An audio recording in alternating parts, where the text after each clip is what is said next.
Reaper was once a wide-eyed young man filled with curiosity and hope for the future. But one day, he sees a really attractive girl in his gym. He goes over, introduces himself, but she immediately screams and runs away. Since that moment, Reaper's become edgier and edgier, typing in Discord servers about how much he hates women. He blames everyone but himself for his circumstances, failing to take any responsibility over his fate. If only Zarya had bubbled me, he thinks. The fact was, Reaper just had smelly ass breath, and not even a Zarya bubble could have helped him there. But since then, he never tries again to make a positive impact for himself and the people around him, because he believes he will fail again. He's so traumatized by what happened that he becomes nihilistic and overcome with crippling limiting beliefs. And he locks himself in a self-fulfilling prophecy of never making good, tangible progress, blaming everyone but himself.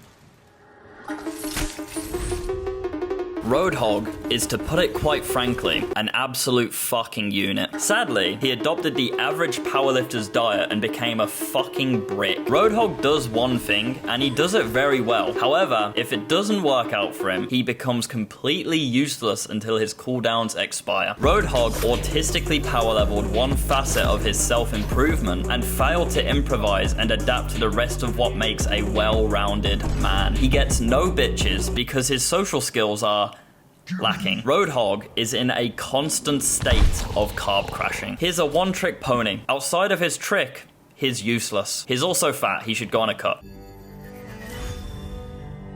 Zenyatta started watching Hamza's self-improvement videos from the age of 12 years old. He began meditating for 5 minutes a day. This is very awesome and so productive, Zenyatta thought. I'll be a Chad in no time. In another video, Hamza mentions that you have to progressively overload the weight you lift in the gym. Well, Zenyatta thought, going to the gym would require me to actually take action and do shit, rather than just mentally masturbate and convince myself that meditating and reading every day is enough to change my life.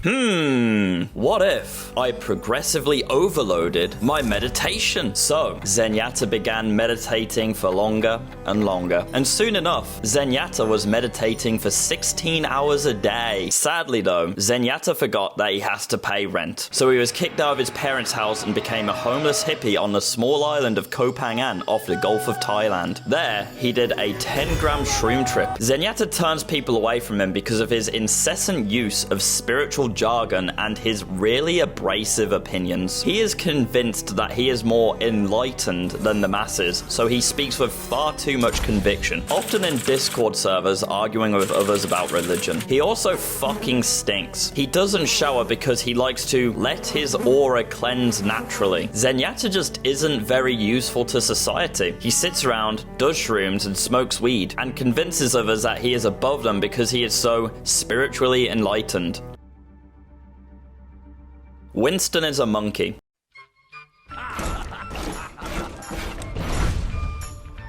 Torbjorn is fucking lazy. Torbjorn is the type of guy to try a faceless YouTube channel using AI and do as little work as possible. And when that doesn't work after trying for a whole 3 months, he watches another YouTuber selling a shit tier course for dropshipping and tries that. The cycle continues. He slaps his turret down, doom scrolls Instagram looking for the next side hustle to try and hopes for the best. Rather than focusing on genuinely becoming someone of value, he constantly seeks shortcuts. Torbjorn is also under 6 foot and is horribly insecure about his height and blames his failings on that rather than just accepting that he is a lazy pussy. He flashes a fake Rolex on Instagram stories with quotes from Entrepreneur Motivation Daily. Torbjorn is your average hustler's university student. He wants to make money, but he will do anything but the work it takes to provide value to the market. There must be an easier way, is his motto.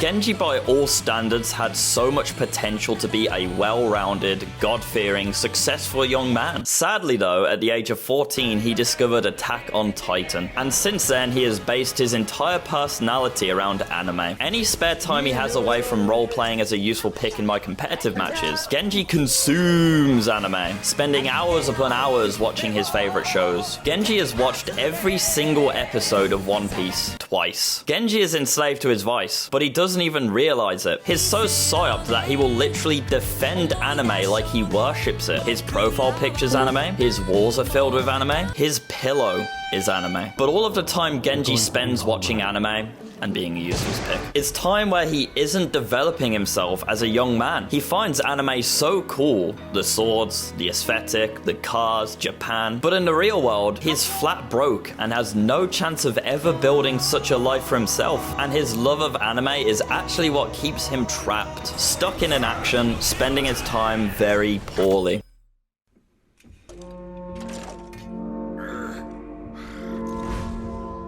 Reinhardt got heavily bullied at school for being too much of a Giga Chad. Mewing as he came out of the womb, he made all of the mouth breathers very uncomfortable. Because of this, Reinhardt has a massive heart, and he wants to lift everyone up around him. Sadly though, his kind-hearted nature can work against him. Instead of focusing on filling his own cup, he selflessly gives to others without first thinking of himself. Time and time again, he is beaten down and never gets into a strong enough position to not only help everyone else around him, but most importantly, help himself. If Reinhardt became a little bit more selfish with his time and energy, he would become so strong and so self-assured that he would actually be more of a service to the people around him as well.